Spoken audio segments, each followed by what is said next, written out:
Allez, bonjour à tous. Alors, on se retrouve pour une vidéo. Je vous dis tout de suite, c'est une commande, hein. Enfin, une commande. On m'a plusieurs fois posé la question.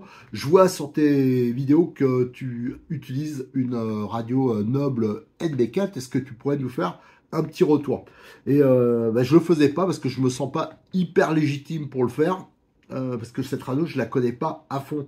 C'est-à-dire que j'ai pas exploré tous les menus, hein, qui sont assez complexes. En plus, c'est en anglais. Alors moi et l'anglais, je vous fais pas un dessin, mais c'est horrible, quoi. Donc je l'utilisais de façon assez basique. Mais comme on me l'a encore réclamé ce matin, que j'avais promis, tout ça, je vais vous faire une sorte de bilan intermédiaire. Mais ça amènera à d'autres choses, hein, parce qu'il va falloir vraiment que je me plonge dans les menus, dans ces histoires de traduction en français. Ça, c'est vraiment un frein pour cette radio, mais on va y revenir. Alors, cette radio, pourquoi je m'étais intéressé à son cas? C'est que jusqu'à présent, si vous lisez les essais qui ont 2 ans à peu près, j'utilisais souvent les radios de boîte, hein.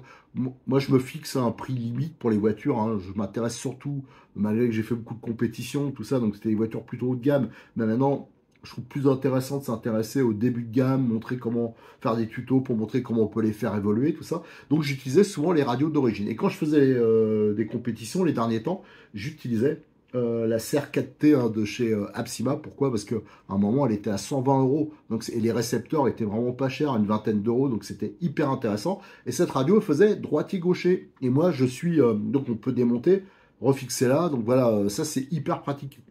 Et moi qui suis gaucher, bah, souvent, quand je vous fais des essais, j'utilise une radio de droitier et je galère, quoi. Ça permet pas d'avoir un pilotage fluide, surtout au niveau du frein. Donc, voilà, j'étais quand même souvent en difficulté. J'en ai eu marre. Surtout que mes radios, les CR4T, le problème que j'avais, j'en avais 3. J'en avais profité quand c'était hyper pas cher, mais ça a 10 ans, même plus, ça, je pense. Et j'ai commencé à avoir des pannes au niveau des tripes, de certaines fonctions de l'écran. Enfin, mes radios, elles ont commencé à vraiment déconner. Alors, j'en ai encore une qui est utilisable, comme ça. Mais il fallait vraiment que je change. Alors, je m'étais pris, il y a déjà un moment, hein, c'était pendant le confinement. J'ai dit, ouais, je vais me faire un beau cadeau. Je vais me payer une Sanwa M12. Voilà, donc ça c'est vraiment la radio de compétition, tip top et compagnie. C'est énormément utilisé, hein. Si vous allez sur les courses, vous allez voir, hein, il y a beaucoup de pilotes qui ont cette radio. C'est du haut de gamme, sauf que je m'y suis pas fait. Je vais vous expliquer pourquoi. Et aussi, il y avait un gros frein au niveau, alors déjà le tarif, hein, qui est stratosphérique pour moi, mais surtout le prix des récepteurs. Quand on a plusieurs voitures, moi, vous voyez, les voitures qu'il y a derrière, c'est des voitures de démo, celles que je vous fais les essais. Donc, il faut que je mette un récepteur à chaque fois. C'est pas possible. Avec des récepteurs qui valent minimum 100 euros, enfin dans les 100 euros, c'est le délire. Donc ça allait pas. Et j'avais vu qu'il y avait sur, je crois que c'est la Gatoise une fois, je vois des pilotes, un ou deux pilotes qui avaient cette radio, donc la radio Noble. Et moi je la connaissais absolument pas parce que ça c'est vraiment vendu que sur les sites chinois. Alors je vous avoue que c'est ça qui me fait hésiter. J'aime pas leur faire de la pub. Moi ce que je veux c'est que les gens ils commandent un maximum en France pour qu'on ait encore des boutiques en France, surtout les petites, et qu'on les fasse vivre pour que voilà que notre loisir, s'il n'y a plus rien en France, il va s'éteindre, hein. Si on tombe que par hasard sur le modélisme, qu'il n'y a plus personne pour conseiller, tout ça. Donc c'est ce qui m'embêtait. Mais bon, j'en ai commandé une. Pourquoi? Parce qu'elle faisait, vous voyez, ce qui m'intéressait surtout, c'est que là, elle est en gaucher, hop, on fait pivoter, elle est en droitier. Ça, c'est vraiment un gros plus pour moi qui fait, quand je vais faire des démos, souvent on me demande d'essayer la voiture, ben hop, si c'est un droitier, je repousse là. Voilà, je pense qu'il ne faudra pas le faire 50 000 fois non plus quand même. Donc ça, c'était un plus. En plus, j'en trouvais un écran qui est un peu similaire, un écran couleur tactile, qui est beaucoup plus réactif d'ailleurs que sur l'Apsima. Ça, c'était vraiment un plus. Et au niveau de la batterie, c'est une radio qui est directement livrée sur batterie. Et il y en a deux. Il y en a une dans la poignée et une sur le socle. Il y a même des prises, on peut charger son téléphone par exemple. Ou alors moi ça m'est arrivé de charger j'avais plus de batterie sur un petit STX, voilà c'est ça. Donc j'ai mis le chargeur directement dessus. Donc ça c'est quand même hyper pratique, il y a une autonomie de folie. Elle est réglable dans tous les sens et surtout je l'avais payé 180 euros. J'avais juste rajouté cette petite option là qui vaut 7-8 euros en aluminium, voilà, pour protéger l'écran, pour la radio, voilà. Ça c'était bien. Le gros plus, alors déjà le prix, hein, parce que la Sanwa vaut plus de 400 euros, hein, et elle est sur pile. Là, c'était donc 180 euros actuellement, parce qu'on vient de m'en offrir une, c'est 195 euros, et avec deux récepteurs. Donc ça aussi, il faut le compter hein, dedans. Donc vous avez un micro-récepteur, on va voir, en forme de L, un peu comme le Sadois d'ailleurs, la même taille. Et ce gros récepteur, lui, par contre, il est hyper balèze. Ça, je l'ai mis par exemple sur mon Marder. Voilà. Donc, l'avantage de cette radio, c'était gaucher-droitier sans démontage, hein, parce que les deux, elles font la Sanois. On peut aussi passer le volant de l'autre côté, hein, intervertir, mais il y a du démontage. C'était la même chose pour la Psyma. Là, on passe d'un côté à l'autre. Alors, pour un gaucher, c'est hyper pratique. Quand on a des copains qui sont droitiers et gauchers, c'est aussi pratique, on peut se la prêter. Mais c'est pas ça le plus intéressant. Pour les droitiers, par exemple, elle offre énormément de possibilités. Tout ça pour un peu moins de 200 euros. Donc ça, c'est avec deux récepteurs. Et les récepteurs, on les trouve environ à 25-26 euros. Donc c'est quand même hyper intéressant pour un récepteur sanois ou même du futabat, truc comme ça, on est à 4 quoi. Donc ça c'est vraiment tip top, on peut rajouter de la télémétrie, même si je pense que ça sert pas à grand chose, mais on peut en mettre, enfin il y a vraiment énormément de possibilités. C'est pour ça que ça me semblait intéressant de vous la présenter d'un peu plus près. Allez, on va regarder, parce qu'en plus on a deux générations un peu différentes, alors je pense que c'est juste la mise à jour, et vous allez voir l'affichage est différent, parce que moi je n'ai jamais osé faire la mise à jour sur la mienne, parce qu'on m'avait dit, fais gaffe, tout ça. Alors, ça aussi, ce serait bien qu'il y ait un sujet qui est ouvert sur le forum de RC Mag, si vous avez ce type de radio, qu'on puisse en débattre, qu'on puisse donner des infos, des astuces, ça serait vraiment le top. Allez, on va regarder ça d'un peu plus près. Alors j'ai mis toutes les radios devant moi parce qu'on va en profiter pour les comparer. Alors là j'ai mis mon petit sac radio Kyosho que j'avais gagné, je crois que c'était lors d'une édition des Masters du RC94 à Sucy. Et je l'ai mis parce que j'arrive à mettre les deux radios là. Donc ça c'est important, c'est de surtout bien les protéger. Alors première chose qu'on va évoquer, c'est le poids. Parce que ça a vraiment fait partie de dans le choix, pour moi ça a été très important. C'est l'équilibre et le poids. Parce qu'une radio, si elle n'est pas bien équilibrée, bah, ça sera pas agréable et surtout ça va être fatigant. Si elle est trop lourde, ça va être fatigant aussi. Alors, cette NB4, alors je rappelle qu'elle est livrée d'origine avec deux batteries hein, qui sont énormes. Hein. Il y en a une, c'est dans le socle, c'est 4003. L'autre, c'est 2006 normalement dans la poignée. Alors ça dépend des sources. J'ai vu, il y en a qui disent 2000, d'autres 2006. Bon, allez, on va dire 2003, on va taper au mieux. Elle, son poids est de 550 grammes avec les deux batteries, hein, je précise. Et j'ai compté dedans mon renfort en alu, la protection aluminium. Si on prend la M12, hein, donc ça c'est le top des radios, hein, normalement en compétition, elle fait quand même 665 grammes, donc c'est 115 grammes de plus. Et elle n'est pas sur batterie. Là j'ai mis des piles, ça c'est le poids avec des piles. Donc c'est quand même balèze. Et la Psyma, hein, elle était à 512 grammes. C'est la plus légère. Mais il faut dire la construction est quand même un peu plus light. Hein. C'est que du plastoc. Ce qui n'est pas le cas sur celle-ci où il y a quand même quelques pièces métal. Hein. Il y a pas mal de... Enfin, pas mal. C'est essentiellement du plastique, mais il y a quand même aussi pas mal de métal. Alors, vous voyez, le poids est vraiment... il y a quand même des grosses différences de poids. Mais il faut préciser. C'est pour ça que c'est bien que j'ai les deux radios. Enfin, deux noble.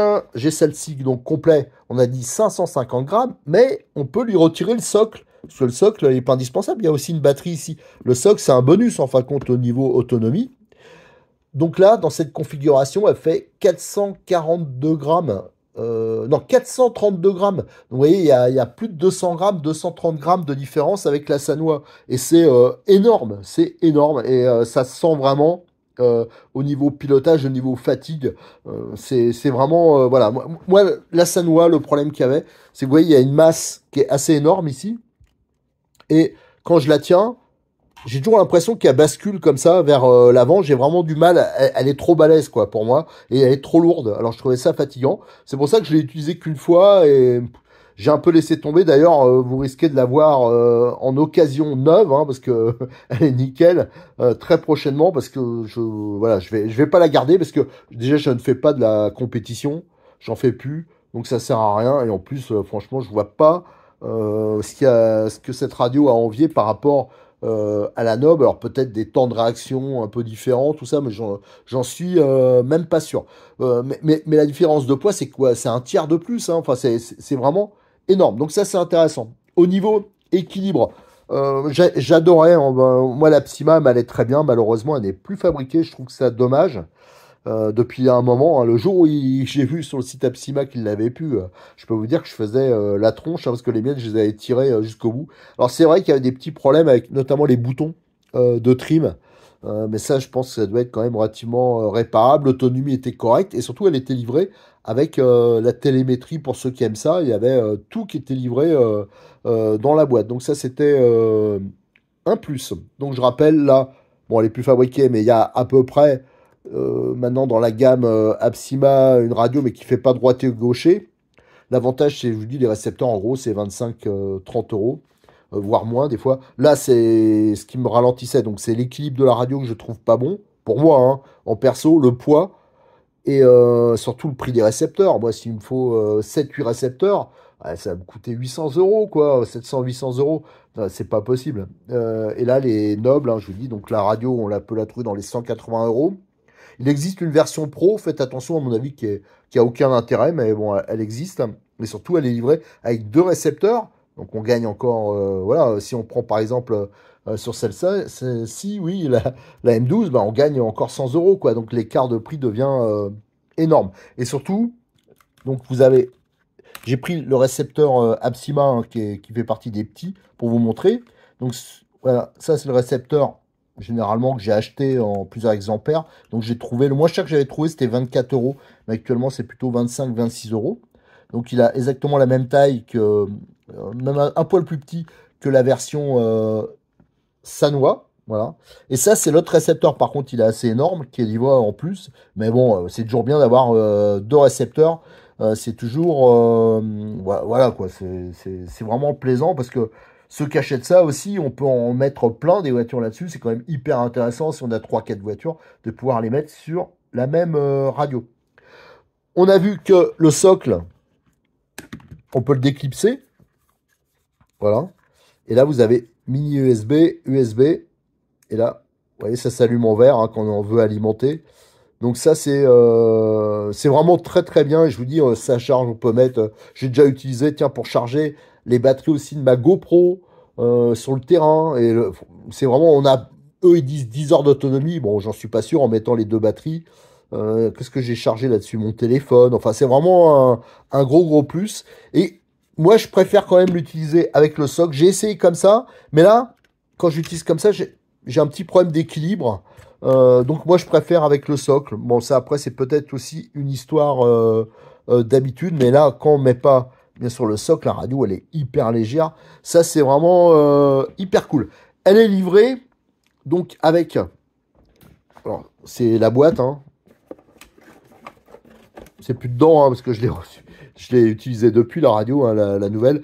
Mais donc vous avez les 2 récepteurs, vous avez un cordon de charge hein, pour brancher, charger, peut-être aussi la mise à jour. Je pense que ça doit servir à ça aussi.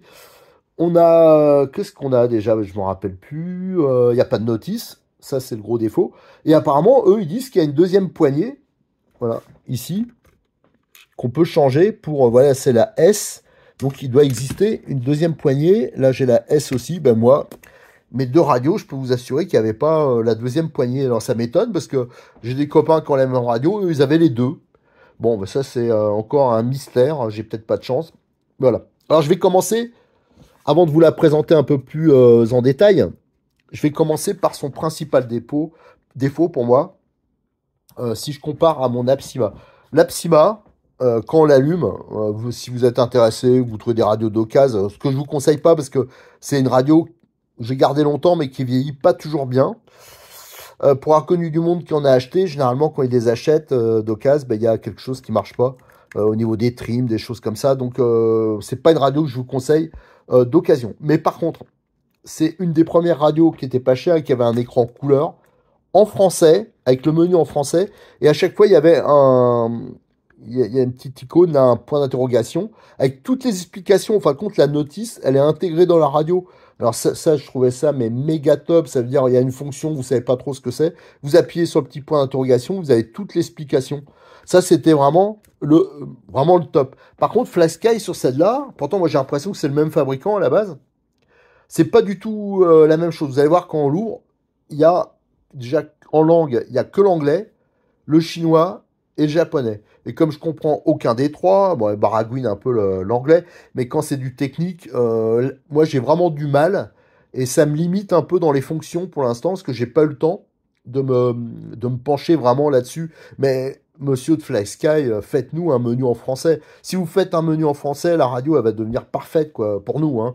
Je pense que ça serait vraiment un gros plus. Voilà. Donc moi le défaut, c'est cette histoire de notice. Voilà. Ça, c'est vraiment le petit truc. J'allais mettre en défaut qu'il n'y a pas la deuxième poignée, mais bon, apparemment, les autres, il n'y a que moi qui l'ai pas reçu. Pour le reste, franchement, elle marche super bien, cette radio. J'en suis hyper content. Le budget n'est pas énorme par rapport à ce qu'offre cette radio. Il y a énormément de possibilités. Et surtout, les récepteurs, ils sont relativement compacts et on peut les trouver pas cher. Ça, c'est vraiment un gros plus.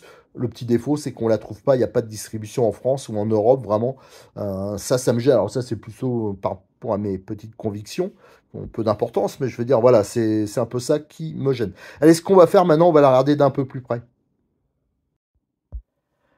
Allez, nos deux radios, hein, je les ai retournées. Vous avez ici, donc, le socle. Hein, donc, vous avez le pivot. Regardez, là, il y a des indications pour les angles. Tiens, on voit, je vais regarder. Ici, on voit qu'il y a un code barre. Et la même chose ici, hein, mais on voit qu'il est un peu différent. De toute façon, les radios, elles ont à peu près 2 ans d'écart. Donc, quand je l'ai allumé la première fois, celle-ci, c'est la plus récente, l'écran, vous allez voir, les fonctions, c'est un peu différent. Alors, je pense que c'est la mise à jour que j'ai jamais faite sur celle-ci. Même l'éclairage de l'écran, il est un peu différent. Celle-là, c'est un peu plus lumineux que celle-ci. Alors, on voit, il y a plein de boutons. Regardez. Là, il y en a là, il y a un bouton ici. Bah, ça, c'est grand classique. Hein. On le retrouve là, il y en a encore ici. Ça, je pense, ça doit être la petite enceinte pour le bruitage, hein, pour les bruits. La sonorisation, plutôt. On voit que le socle, là, ça, c'est, je crois, métallique. Donc, ça, c'est pour fixer. Alors, c'est juste en cliqueté. Hein. On le pousse là, on peut la retirer, la batterie. Donc, ça, c'est plutôt pas mal aussi. Le volant, donc cette partie-là, l'articulation, elle est bien sûr métallique. On va regarder sur celle-ci. Là, on a les trims, donc ils sont facilement accessibles. Moi, j'aime bien les petits boutons comme ça. Là, je pense que ça doit être relativement fiable. Il y a des palettes, là aussi. Vous avez le volant. Est-ce que c'est les deux mêmes? Ouais, c'est resté le même. Et j'ai l'impression qu'il est métallique. Voilà, confirmé, on dirait qu'il en a lu. La mousse, elle est collée. Ça, c'est plutôt bien parce que c'est pas tout le temps le cas. Donc là, on a la prise USB, mini USB. Là, c'est pour allumer pour cette batterie-là. Et ici, pour celle-ci, celle qui est intégrée, pour allumer la radio, en fin de compte. Moi, j'ai rajouté cette protection ouais, que j'avais déjà testé là en rouge là. C'est vraiment pas mal. Ça aussi, on le trouve sur les sites qui proposent cette radio. Souvent, c'est... J'en ai même vu des fois, ils proposent la radio, ils l'offrent ça. Donc ça, c'est à chercher. Au niveau de l'écran, si on regarde, donc j'ai dit, hein, c'est un de mémoire, c'est du 3,5 pouces rétro éclairé. Donc on l'allume, on va allumer les deux là. Voilà, donc vous voyez ça. La dame, elle vous parle hein, quand vous l'allumez. Donc on voit l'affichage là, donc on a la tension au niveau de l'émission, mais ça s'affiche aussi hein, une télémétrie au niveau du récepteur quand c'est branché, ça s'affiche. Et là on voit que c'est le Traxxas Slash 4.4 qui est dessus. Là on va allumer celui-là, je crois que c'est le Neo. Attendez. Hop, on va appuyer. C'est vrai que je l'allume. Ah oui, bon, j'ai appuyé sur l'aluminium, ça risquait pas de s'allumer. Voilà, à s'allumer. Et on va voir. Alors, je sais pas si ça se voit vraiment. Ouais, avec le téléphone, ça se voit pas trop. Celle-là, elle est un poil plus contrastée. J'ai regardé, pourtant, les réglages sont identiques. Mais on voit l'affichage n'est pas identique. Regardez là, à ce niveau-là. Là, c'est plutôt un peu les trims, hein, la position. Vous voyez, quand je tourne le volant, ça s'affiche comme ça. Qui est affiché. Là, c'est la même chose, mais en plus petit. Et il y a quand même d'autres réglages qui sont indiqués. Il y a même le chrono. Vous voyez, custom. Alors ça, est-ce que ça peut se modifier? Ça, c'est des choses que j'ai pas encore eu le temps d'explorer, parce que dès que je l'ai reçu, la première chose que j'ai fait, c'est que je suis allé tourner avec. Alors là, vous avez, voilà, le bouton pour aller dans les différents menus. Alors on va regarder sur celui-là, hein. Voilà. Donc là, on voit le Néo. Vous avez toutes les fonctions. Je crois qu'il y en a 2 pages. Voilà, c'est ça. Alors, par exemple, je sais pas, vous avez les inverseurs. Donc, c'est sur les 4 voies. Et à chaque fois, pour revenir en arrière, on a le bouton. C'est vraiment sensible. Donc, ça, c'est vraiment bien. Là, le réglage, si je compare, c'est le même genre, hein. De toute façon, c'est le même fabricant que l'Apsima, mais c'est beaucoup mieux fait pour régler toutes les courses. Ça, c'est vraiment très bien. Les subtrims, ça, c'est vraiment un réglage hyper important. Là, je vous montre que les réglages de base. Vous voyez, les expos, c'est vraiment très, très bien fait aussi. Enfin voilà, il y a énormément l'ABS. Alors là, je vous parle pas du nombre de fonctions qui sont possibles avec ça. Ça, c'est tout ce qui est chrono. Alors pareil, il y a pas mal de choses possibles. On peut assigner tous les boutons. On peut assigner la fonction qu'on veut. Donc ça aussi, c'est hyper pratique. Modèle, bon voilà, bien sûr, il y a énormément de choses aussi.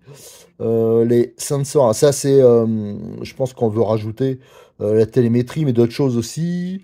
Euh, Là, le récepteur, ça c'est important parce qu'il y a pas mal de choses qu'on peut faire aussi du récepteur. Euh, Parce qu'il y a plusieurs types qu'on peut mettre. Le système, alors ça c'est le langage. Et ouais, quand on regarde dans le langage, malheureusement, il n'y a que l'anglais, le chinois, le japonais. Donc ça c'est vraiment quelque chose qui me gêne. Bon, les unités, le son, les vibrations, les LED.